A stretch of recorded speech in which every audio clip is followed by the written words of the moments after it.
જય દ્વારકાધીશ। મિત્રો, આપણે મંદિરમાં ભગવાનના શણગાર જોઈએ છે, પણ તમે વિચાર્યું છે કે દ્વારકાધીશ આપણને જીવનના 4 સોનેરી નિયમો એમના 4 હાથે શીખવાડે છે। પહેલો હાથ, સુદર્શન ચક્ર, સ્પષ્ટતા। શરૂઆત અહીંથી કરો।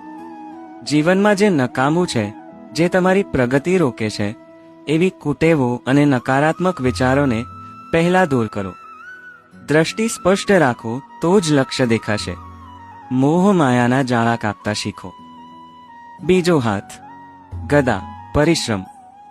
સપના જોયા પછી જરૂર પડે છે તાકાતની। ગદા એ શિસ્ત અને પુરુષાર્થનું પ્રતીક છે। મુસીબતો આવે ત્યારે ભાગવાને બદલે મજબૂત બનીને સામનો કરો। યાદ રાખજો, સંઘર્ષ અને શિસ્ત વગર સફળતા નથી। ત્રીજો હાથ, શંખ, ઉમંગ। આ છે જીવનનો નાદ। તમારો ઉત્સાહ હંમેશા જળવાઈ રહેવો જોઈએ। નાની નાની જીત કે ખુશીઓને શંખનાદની જેમ ઉજવો। તમારી વાણીમાં એટલું સત્વ રાખો કે બીજાને પણ તમારાથી પ્રેરણા મળે। ચોથો, ખાલી હાથ, ભરોસો। આ છેલ્લું અને શ્રેષ્ઠ સત્ય છે।